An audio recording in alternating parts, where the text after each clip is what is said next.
Bienvenidas, bienvenidos a un nuevo programa de Conversando en el Patio. Esta vez estamos filmando desde este hermoso patio jardín del Seminario San Luis de la ciudad de Cuenca, un lugar importante de estudio tradicional, justamente para hablar de un tema que nos preocupa mucho, que es la ética. Y para ello tenemos a un invitado muy acreditado en el tema. Él es Fernando Vega, es miembro de la Comisión Nacional Anticorrupción, es autor de varios libros que ha tratado el tema de la ética, del buen vivir, ha participado como activista social durante mucho tiempo e incluso llegó a ser parte de la Asamblea Nacional Constituyente de 2008. En Cuenca es una figura, Fernando, por toda su calidad intelectual. Es un gusto estar con usted, estimado Fernando. Muchas gracias. Gracias, Sebastián. Vamos al tajo entonces. Muy gentil, Fernando. Bueno, ¿qué es la ética? Bueno, la ética en su definición, hay dos palabras que sustentan el tema que vamos a conversar: ética y moral. Ética, en su etimología, significa el carácter, la manera de ser y actuar de una persona o de una sociedad. Y la moral viene de mors, que es costumbre, cómo se comporta la gente, ¿no? Entonces, al hablar de ética y moral estamos hablando del comportamiento humano, ¿verdad? Y entonces nos preguntamos, ¿qué importancia tiene el comportamiento humano, ¿no? ¿Por qué es importante el comportamiento humano? Porque el comportamiento humano es impactante, es trascendente. Somos seres relacionales y lo que hagamos y dejemos de hacer nos afecta a nosotros mismos, afecta a otros seres humanos, a otros seres vivos e incluso al planeta en que vivimos, ¿verdad? Estoy haciendo ya un planteamiento actual de la ética, ¿no? Somos seres relacionales, que nuestras actuaciones tienen consecuencias positivas, negativas, en nosotros mismos, en la colectividad y en el entorno que vivimos. Y por eso tenemos que plantearnos la pregunta: ¿qué es bueno y qué es malo para mí mismo, para la sociedad, para los animales, para el mundo, el planeta en que vivimos? ¿Qué es conveniente hacerlo? ¿Qué es inconveniente hacerlo? ¿Qué es justo y qué es injusto? ¿Qué es bello y qué es feo? ¿Qué es verdadero y qué es pura ilusión, falsedad? O sea, todo este complejo de valores que exigen de la intención del ser humano y la decisión del ser humano y la actuación del ser humano, de eso trata la ética, ¿no? Por lo tanto, es un aspecto muy importante de la filosofía, de los estamentos jurídicos, de los códigos religiosos, de la deontología profesional y de la ética en el uso de la tecnología. La tecnología, ¿para qué? ¿Para quién? Entonces debemos preguntarnos, la ética como sustantivo, entonces se refiere a la conducta. Cuando hablamos de una persona ética, solemos decir que es una persona que se comporta teniendo en cuenta la responsabilidad y las consecuencias de sus actos, y se hace responsable buscando siempre hacer el bien, ¿no? Entonces ahí yo podría citar, la ética la podemos encontrar desde ya en los animales superiores. Hay un anticipo de ética, ¿no? Un comportamiento que es beneficioso para la especie, y hay comportamientos nocivos para la especie. Y en la cultura animal hay procesos educativos que orientan a las nuevas generaciones a hacer aquello que es beneficioso para la especie, aquello que es beneficioso para el individuo, pero también para la especie. Entonces, fíjense ustedes que en el ser humano, que ya es un ser racional, consciente, intencional, emotivo, inteligente, dotado de libertad y de una gran capacidad de decisión y de actuación, pues la ética se vuelve absolutamente relevante. Impresionante toda la cantidad de elementos que nos ha dado Fernando. Sin embargo, quisiera seguir indagando por un tema que lo deja sentado de alguna manera, pero que requiere un poco más de explicación.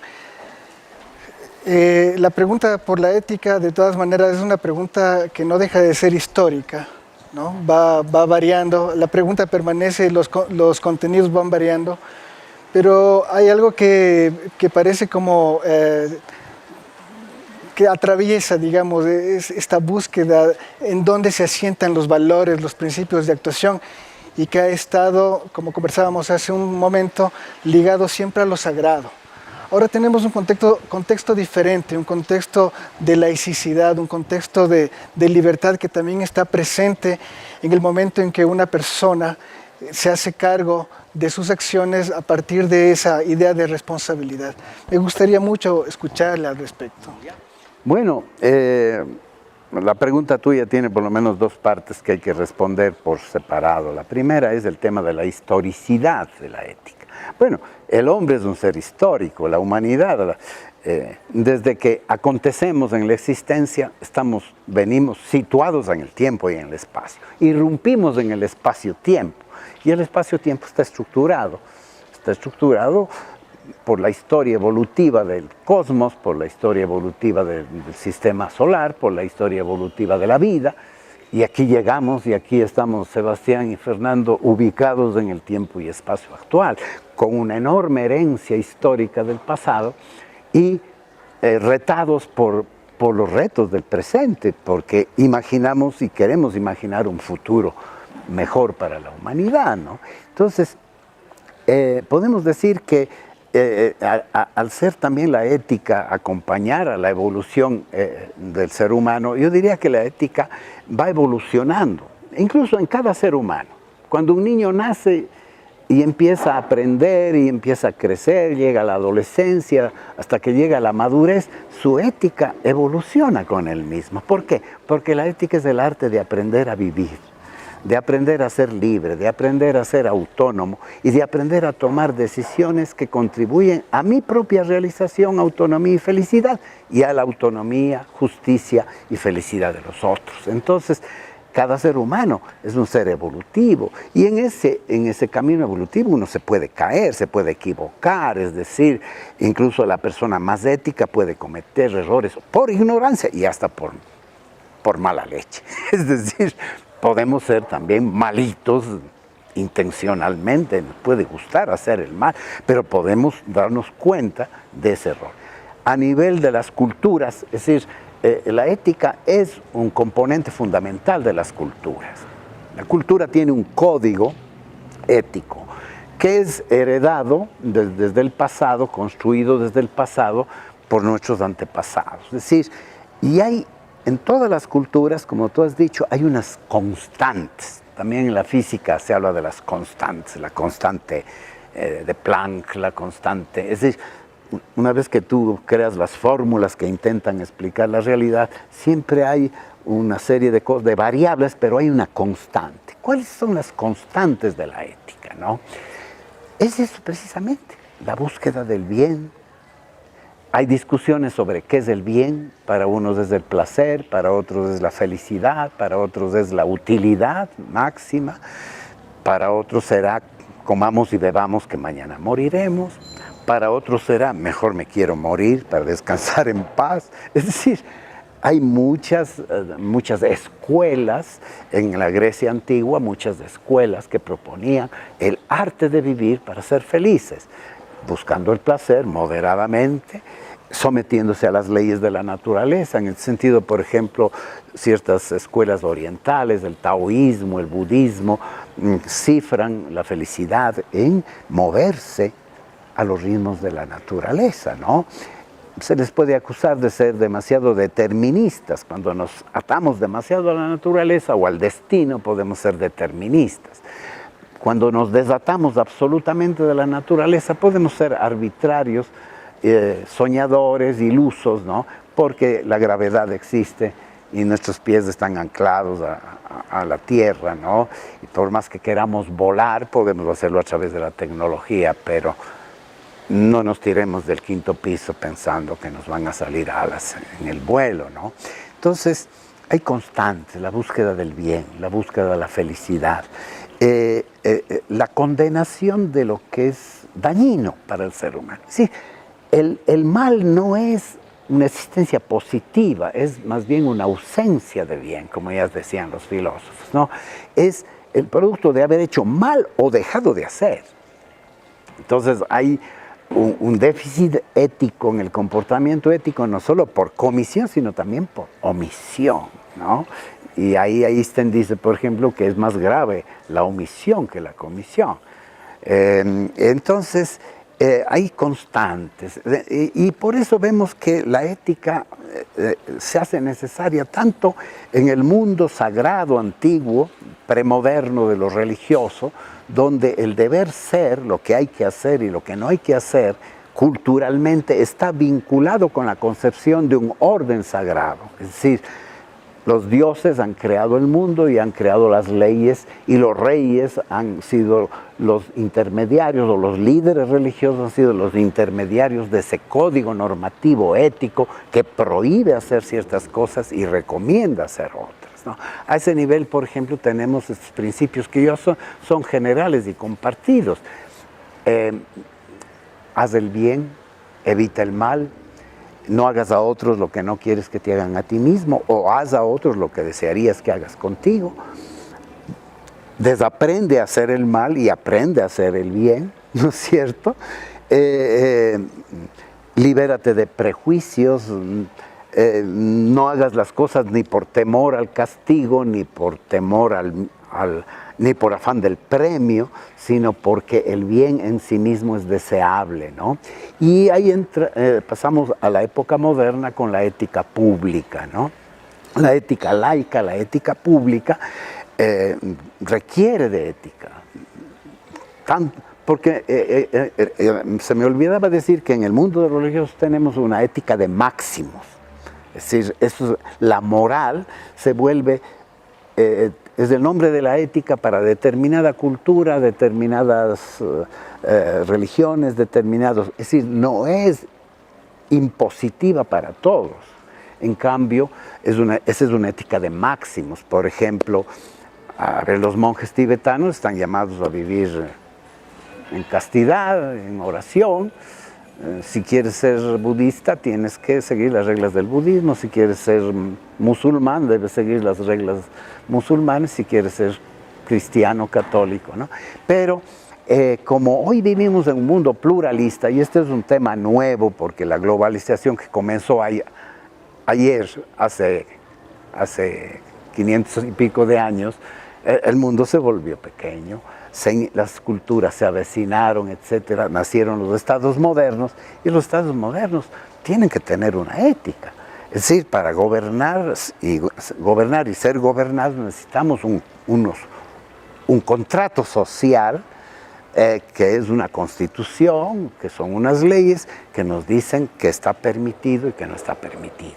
En el mundo religioso, desobedecer la ley es pecado. En el mundo del laico, desobedecer la ley es un crimen. Y es también castigado y perseguido. Y los buenos ciudadanos son premiados y honrados, ¿no? Pero claro, ese no es la motivación fundamental. En el Estado laico también existe el peligro de la corrupción, existe el peligro de la arbitrariedad.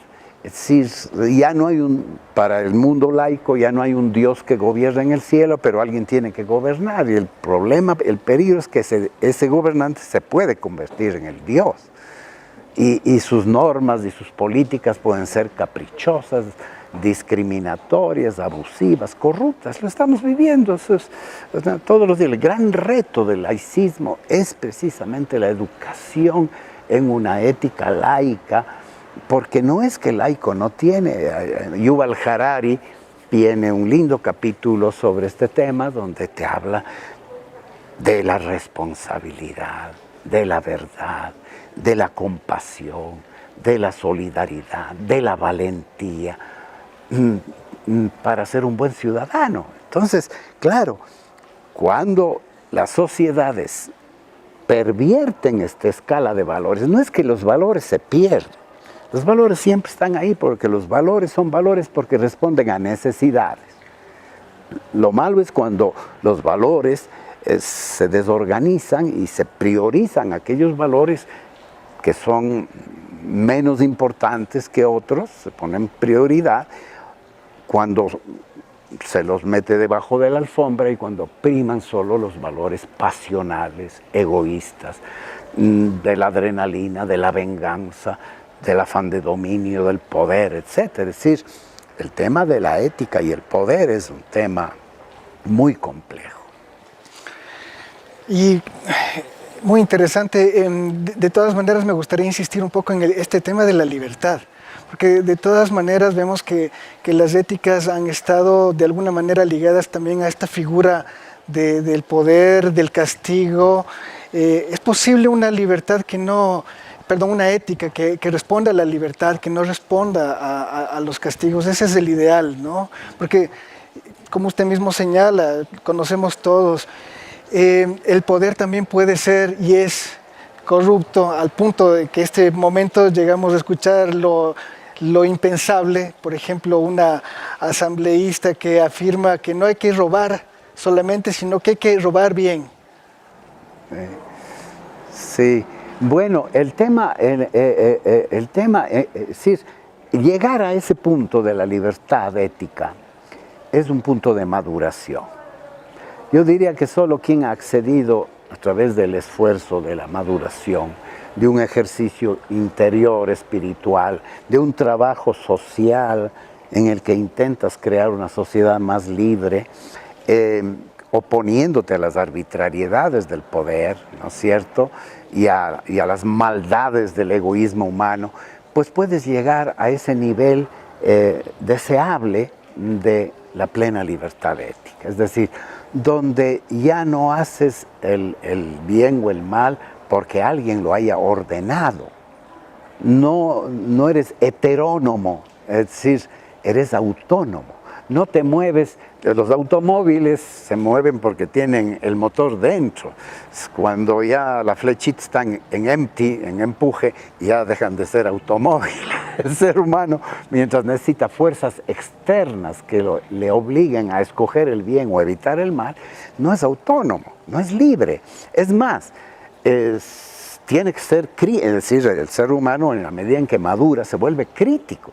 Porque hay muchas cosas que se presentan como buenas y se siguen presentando y otras que se presentan como buenas y tienen que ser cuestionadas, tienen que ser, bueno, ¿esto es bueno para quién y para qué? ¿A quién beneficia esto? Es decir, tenemos que ser un poquito malintencionados, ¿no? No es que la gente se comporta bien, vamos a tener que, por supuesto, que la gente es honrada, que la gente, no, es todo lo contrario. Sabemos que hay, y eso en las religiones se habla de la caída, ¿no? De que, y también en la psicología, entonces sabemos que una persona puede ser esclava de sí misma, de sus propias adicciones, de situaciones de inmadurez, de traumas, etc. Pero también cuando llegan a cierta madurez pueden convertirse en depredadores, porque han acumulado fuerzas, habilidades para dominar a los demás, etc. Entonces, hay ciertas leyes que deben ser cuestionadas, ¿no? Y deben ser debatidas. Y en el Estado laico, me parece a mí que deben ser debatidas con más profundidad. Hay un montón de cosas que hay que debatirlas con profundidad. El tema de género, el tema de la interrupción de la vida mediante el aborto, el tema de la eutanasia, el tema del uso de la tecnología, ¿no? Cuando no discutimos a profundidad de eso, se generan hoy a través del Internet y de las redes una serie de burbujas, de teorías de conspiración, de polarizaciones que no dialogan, ¿no? O sea, a mí me parece que no hay que poner a dialogar a los más extremistas. Es difícil que los extremistas...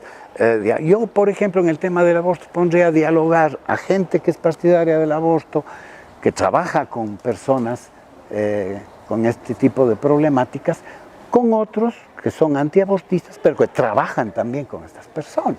¿Por qué? Porque la realidad les va a aproximar.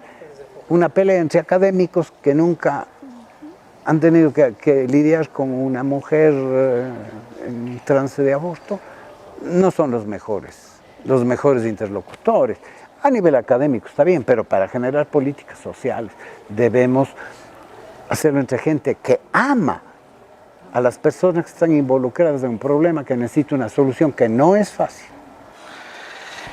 Fernando, permítame irme por este lado. Yo, escuchándole, veo que desde luego abordar los temas de ética que son fundamentales para la vida pública tienen que ver con cuestionar los dogmatismos por un lado, y por el otro lado ese cuestionamiento tiene que permitirnos también la generación de una cultura política que sería uno de los primeros aspectos a tratar por la sociedad civil, por los movimientos sociales, un poco negando también esa lógica de que la política y la ética no tienen nada que ver. Claro, ese es el riesgo. Cuando yo he dicho al comienzo que toda actividad humana tiene una dimensión ética. Por lo tanto, la política, no podemos aceptar las tesis de Maquiavelo. Es decir, que en política a lo mismo 8 que 80, lo importante es mantenerse en el poder y lograr manipular y dominar a la sociedad para salirse con la suya.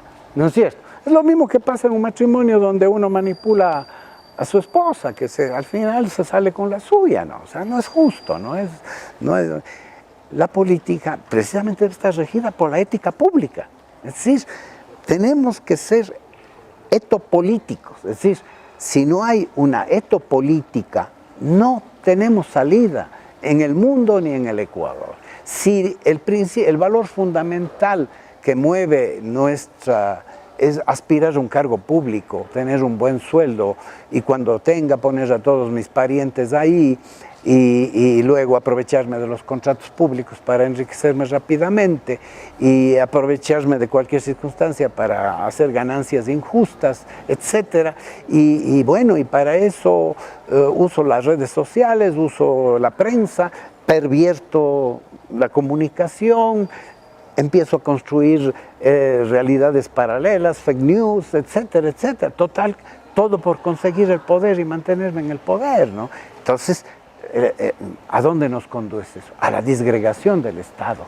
Bauman y otros hablan de la crisis sistémica del planeta precisamente por la falta de ética, ¿no? Porque una ética que busque el bien común y no el bien de determinadas personas, de determinados grupos con poder, sino precisamente la ética, el tema de la solidaridad, de la justicia, de la compasión, son dimensiones fundamentales de la ética que deben inducir a los políticos a preocuparse realmente por el bien de los más pobres, de los más humildes, de los que no tienen voz, no tienen poder, ¿no? Entonces, trabajar por ellos y para ellos, no para conseguir sus votos, sino para mejorar su vida, su calidad de vida, porque al final, si progresamos juntos, si prosperamos juntos, mejor usaría la palabra prosperar, si prosperamos juntos, la prosperidad de los otros me ayuda a mí mismo. O sea, hacer el bien al otro es una inversión que redunda en mí mismo. El hacer el mal al otro a cierto punto es estúpido, porque eso, la ley del karma, tarde o temprano se revierte contra mí, contra mis hijos, contra mi entorno, ¿no? ¿Por qué? Porque la injusticia genera reacción, violencia genera violencia, odio genera odio. Pero paradójicamente esa es como la clave de un sistema que se asienta en estos antivalores, la competencia, el individualismo, el sálvese el que pueda, ¿no? Pero es más, la apología del delito, la apología del mal. La persona que es alabada hoy es el man que sabe la movida. ¿no es cierto? Fíjate, a propósito de eso, por ejemplo, hemos recibido denuncias en estos días que ya vienen a nutrir la famosa leyenda, que es real, de la mamalucha en Cuenca, que domina el IES. En Cuenca existe en el Seguro Social una mamalucha que quita y pone ministros, que persigue y hace bullying a todos, que tiene a sus parientes metidos ahí, que hace bullying a todos los que cuestionan su dominio, que tratan pésimamente a los pacientes. No existen las medicinas ni el trato de calidez y calidad para los enfermos. Es decir, y ahí está. Y no hay, hace tiempos que vas a Quito y dices, oiga, ahí hay una mamalucha. Y sí, todo el mundo sabe la leyenda de la mamalucha, pero ¿y qué podemos hacer? O sea, permitir que estos sistemas se enquisten en el Estado, colapsan el Estado, pues. Por eso la lucha contra la corrupción es esencial. Hacia allá iba mi siguiente pregunta, porque quizá, digamos, el tema de la generalidad del cometimiento de actividades ligadas a lo antiético, a lo inmoral, a principios, o mejor dicho, a antiprincipios, a antivalores, tiene que ver también por la percepción de que vivimos en una sociedad corrupta, en la que de todas maneras tenemos que vivir, que subsistir. ¿Cómo llegamos a este punto? Yo diría que es una cuestión de equilibrio, ¿no? La corrupción es un hecho natural, que es parte del nacer, crecer, envejecer y morir. Reproducirse, envejecer y morir. ¿Por qué envejecemos? Porque nuestros sistemas se van debilitando, se van corrompiendo. Es decir, ya no funcionan para aquello que contribuye a la vida total del cuerpo. Lo mismo pasa en la sociedad y en la política. Las instituciones, la democracia, las civilizaciones tienen nacimiento, florecimiento, las cosas funcionan bien, al comienzo son poco entrópicas, crean cosas nuevas, pero en la medida en que se enquistan en el poder, y el poder ya no sirve al bien común, sino a bienes particulares, entonces los sistemas se esclerotizan, se corrompen, y luego mueren.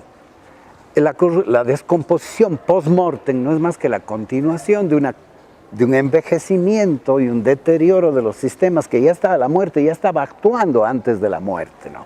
Entonces, por eso hay sistemas de muerte que en vez de proveer vida, energía vital, condiciones para el desarrollo, para la libertad, para la realización de los sueños de las personas, pues coartan, dañan, friegan la vida, introducen sufrimiento innecesario, dilapidan riqueza, dilapidan fondos, dilapidan capitales políticos.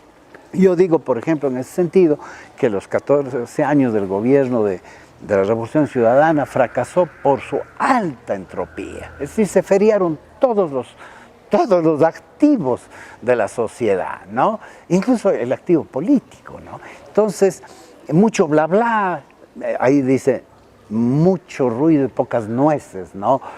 Nunca llames feliz a un hombre antes de verlo pasar a su entierro, ¿no? Porque entonces, esto es terrible. Sabemos que la muerte es un hecho natural, pero debemos enfrentar la muerte no con miedo ni con temor. Podemos experimentarla como un dolor, obviamente, pero tenemos que aprender a vivir el duelo, pues, ¿no? Es parte de la vida, la muerte. Lo malo es que antes de morir, una persona o una sociedad viva en condiciones lamentables, viva en permanente crisis, en pleitos, en peleas, en disgustos, en amarguras, en riqueza insultante de unos y en pobreza no menos insultante de otros, que unos tengan cooptada la justicia y otros nunca se les haga justicia. O sea, esto es indignante, esto no puede ser tolerado. Incluso Santo Tomás, uno de los teólogos más grandes de la Iglesia Católica, dominico, en la mejor época de los dominicos, dice que cuando un gobernante ya no es legítimo y ya no gobierna para el bien de la comunidad, La sociedad no está solo en derecho, sino en obligación de cambiarlo, de sustituirlo. Bueno, hoy el tema no es tan sencillo en el Ecuador, o sea, hoy hay el debate sobre la muerte cruzada. Creo que hay que debatir eso, hay que debatir, porque en este momento la situación del Ecuador es tan grave que si no tomamos decisiones muy ponderadas, podemos terminar de hundir la barca nomás, ¿no es cierto? ¿Verdad? Entonces hay que preguntar a quién beneficia ciertas movidas políticas que hoy se están dando, ¿no? Yo no salgo en favor, pero sí llamo a la cordura, llamo a pensarlo bien, ¿no? A pensar en el bien general, ¿no? Sí, ahí también me parece que desde una visión crítica también valdría la pena insinuar que la posibilidad de generar otros sistemas de organización política que se afiancen en la extensión del bien común, de la preocupación por el otro, de la preocupación por la vida, también es muy importante. Eso depende mucho precisamente de la capacidad interna de las personas y de las pequeñas colectividades. Es decir, yo creo que una de las cosas que la globalización nos impide es pensar en lo local, pero también la globalización misma ha suscitado la reacción de lo local. Es decir, no queremos que otros decidan por mi territorio, por mi vida. Por ejemplo, en este momento los cuencanos estamos luchando por que no nos decidan el futuro del agua de Cuenca, porque el gobierno necesita plata y ahí vienen unos señores que ahora son de Canadá, antes eran de China o de Francia o españoles a llevarse el oro, pues, y dejarnos a nosotros el moro, ¿no? Entonces, es muy importante, pero eso significa que, y ahí voy a lo que tú dices, que cada persona, cada ciudadano tiene que empoderarse primero de su propio cuerpo, de su propia vida, hacerse responsable de sus decisiones, saber que sus decisiones tienen consecuencias y que tenemos obligación de actuar positivamente en favor de la sociedad. No esperar que otros hagan, yo tengo que responsabilizarse. Y nuestras autoridades locales tienen que responsabilizarse del territorio, de los habitantes, ser el gobierno local. Yo creo que la Constitución del 2008 tuvo una mala lectura y aplicación. Convirtió a los gobiernos locales en ejecutores de competencias y les quitó la esencia del gobierno autónomo, ¿verdad? Y los ha convertido, los ha sometido así clientelarmente en general al servilismo del poder central. Yo creo que los cuencanos en este 3 de noviembre, por ejemplo, tenemos que dar un grito ético, político. Cuenca se independizó de los españoles, pero ha seguido estando, no ha sido independencia para todos y no ha sido igualdad para todos. Tenemos que ir avanzando en el sentido de que queremos autogobernarnos en el concierto de todo un país, por supuesto, pero para el bien, hacer sustentable las nuevas generaciones, pensar en los demás. Por ejemplo, yo a mis 76 años, que me quedarán 10, 15 años en el mejor de los casos, ya no pienso en mí, pienso en las nuevas generaciones. Este amor intergeneracional, este amor a los animales, es decir, estas nuevas éticas de hoy que amplían el horizonte del prójimo, ¿no? El prójimo ya no es solo tú. Al comienzo, en la época de los recolectores, por ejemplo, los prójimos eran solo los familiares. Es curioso que en la época de las hordas, la familia era el espacio donde se compartía, donde había solidaridad, pero los otros, cuidadito, ¿no? La misma Biblia recoge, ama a tu prójimo y odia a tu vecino enemigo, ¿no? Luego avanzamos, ama a tu enemigo. Ahora avanzamos más, ama a otros prójimos no humanos, a los animales, ama el ecosistema, ama el agua. Y en ese sentido, fíjate cómo la ecología de la ética pública y la ética religiosa coinciden. Por ejemplo, en Francisco I, cuando en su encíclica Laudato Si nos pide una ecología cósmica, solidaria, una ética cósmica solidaria con toda la naturaleza. Es un planteamiento que además viene enriquecido desde antes a partir de pensadores de la teología de la liberación. Sí, pero también de científicos, tanto monjes y creyentes, investigadores, porque a veces se suele presentar a los creyentes siempre como enemigos de la ciencia. No, los primeros investigadores de la ciencia, los creadores de la ciencia, eran también creyentes, ¿no? Y hoy sabemos que se puede vivir y se puede construir un mundo mejor también sin ser creyente. O sea, unos y otros articulados por un punto de reflexión ligado a la vida. Hay una intersección entre todos aquellos sistemas culturales, religiosos, políticos, etcétera, que están en favor de una vida en plenitud para los seres humanos, en crear condiciones de libertad, de desarrollo autónomo, para que al final, cuando una persona muera, diga, he cumplido, he realizado mi vida y dejo un buen recuerdo.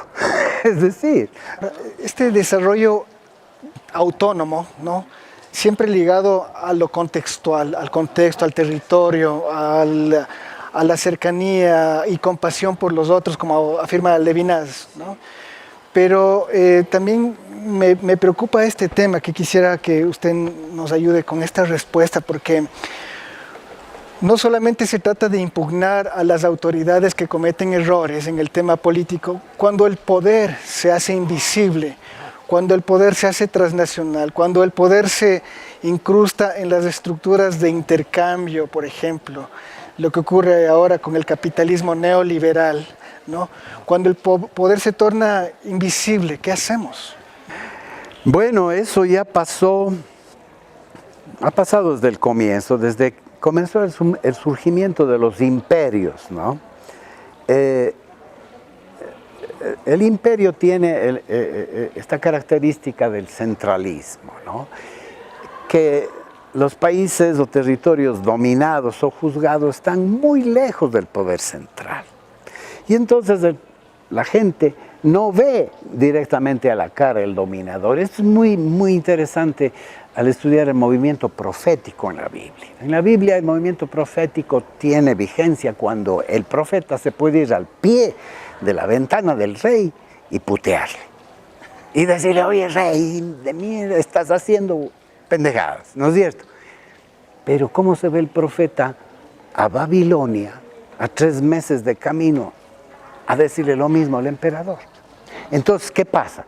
Que el centro del poder se aleja del oprimido y entre el centro del poder y el oprimido existe un sistema de dominación, un sistema invisible que obviamente se presenta siempre en la propaganda como el salvador, el autor de la paz y del progreso.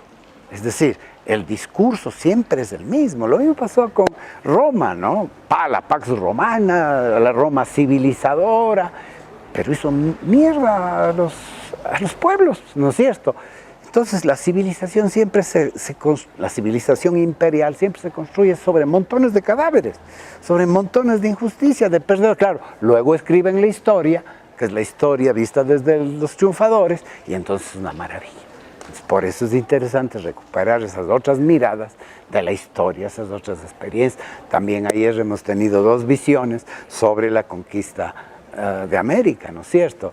Celebración de la globalización civilizadora desde la España conquistadora, pero resistencia y desposesión desde el mundo indígena, ¿no? Entonces, fíjate que la ética está rondándonos todo, ¿no?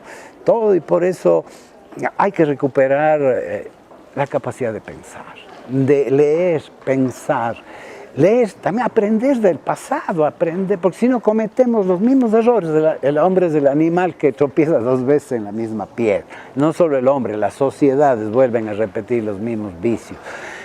Necesitamos ser críticos, pero también proactivos, propositivos. No basta la resistencia, hay que proponer, alternativas. Y a veces yo sí veo que algunos compañeros hacen de la resistencia una especie de ¿cómo diríamos?, de estrategia para mantenerse siempre en el candelero político, ¿verdad?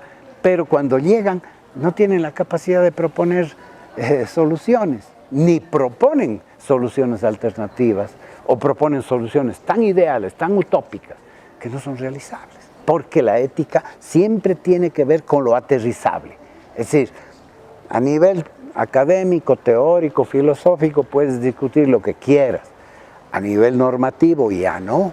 Hay una norma positiva, una constitución que hay que observar, hay cosas que puedes hacer, cosas que no puedes hacer, cosas que deberías hacer y cosas que no deberías hacer, ¿verdad? Incluso en el ámbito personal, donde la ley no se mete, pero fíjate tú que en este momento, por ejemplo, desde los sectores marginados, se ha propuesto el principio que lo privado es público.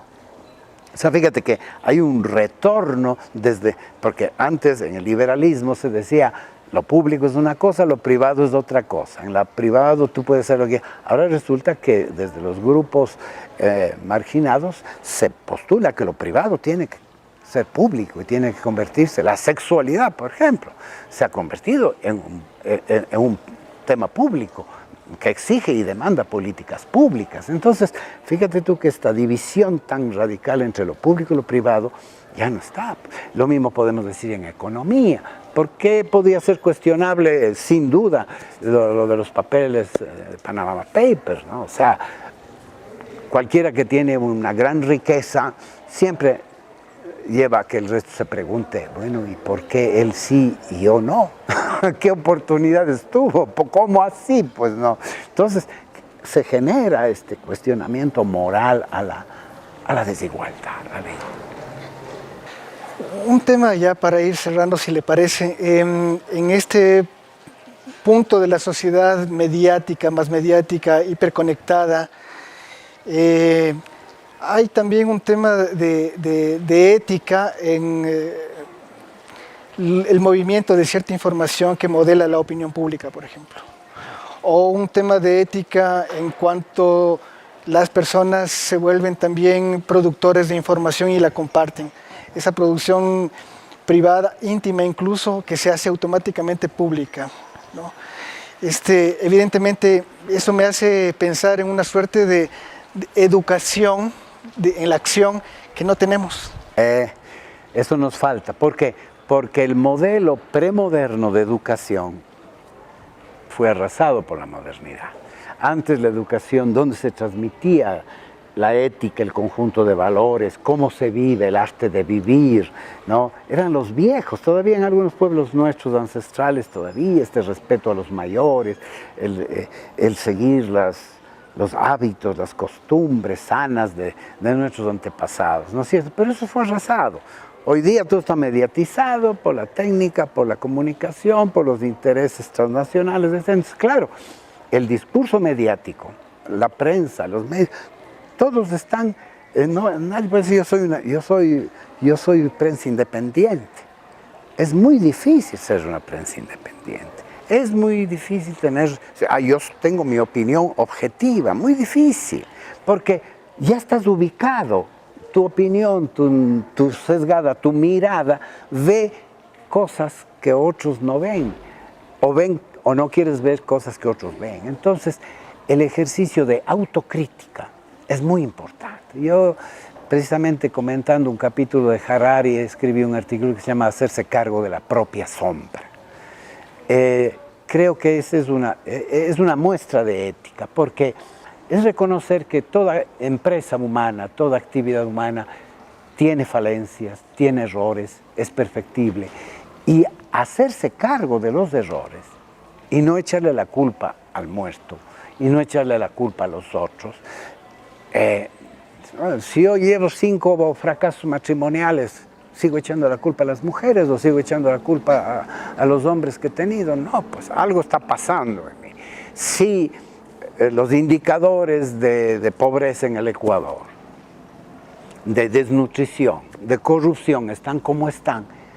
No puede ser que quienes nos gobernaron en los últimos 25 años digan, nosotros no tenemos nada que ver, somos una maravilla y queremos volver, pues.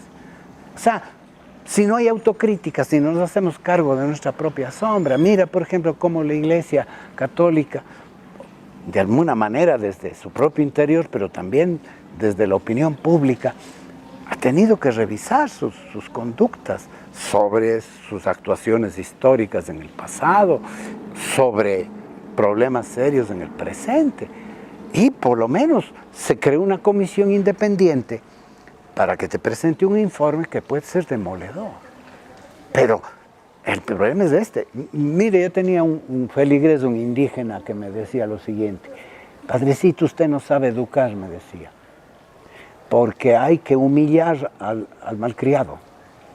Hay que humillar al malcriado, hay que hacer que confiese su culpa, que acepte su culpa, que llore por su culpa. O sea, esta educación antigua, ¿no?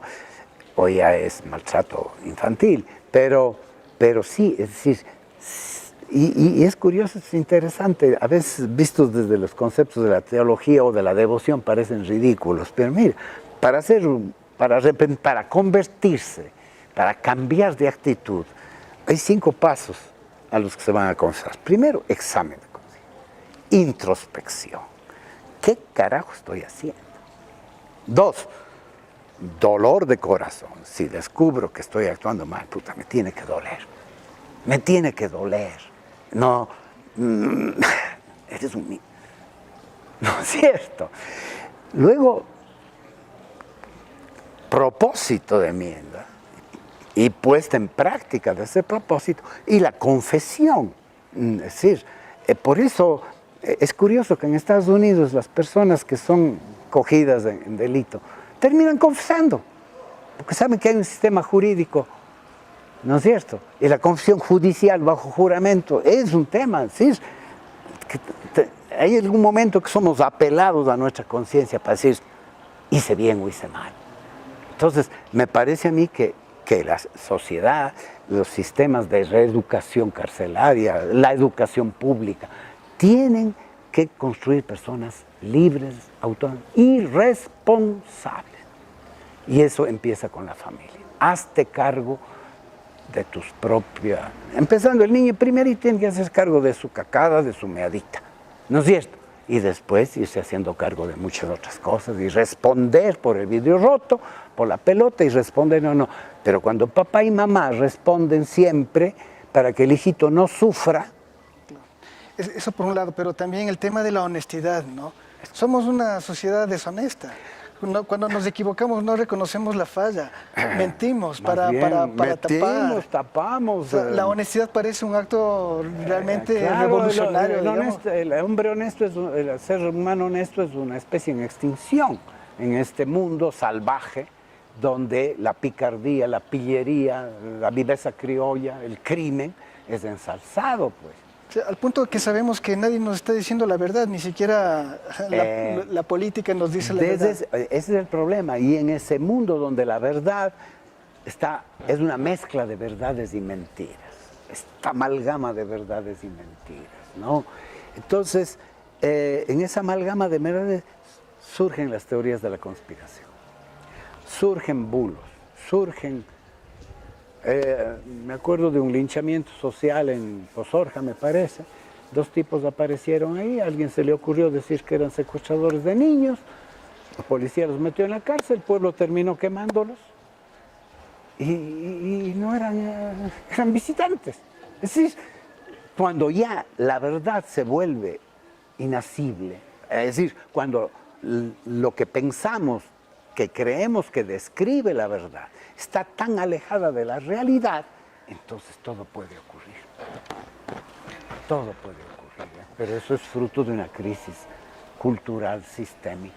Obviamente, yo tengo esperanza de que sometida toda la población del mundo a este sistema, con todas las problemáticas viejas y nuevas que tiene, de algún momento se va a producir un cambio cualitativo en la humanidad.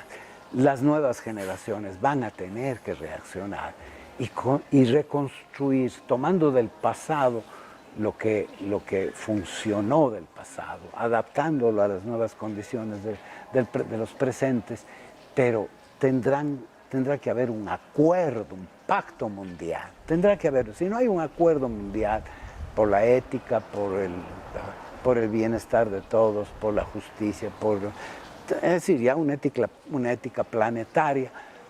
Mientras eso no llegue, desgraciadamente, las conversaciones sobre el clima, bla, bla, bla, bla, bla, pero luego los gobiernos no invierten. El presidente Lasso dice que el Ministerio de Medio Ambiente y de Transición Ecológica, pero la minería va en los páramos.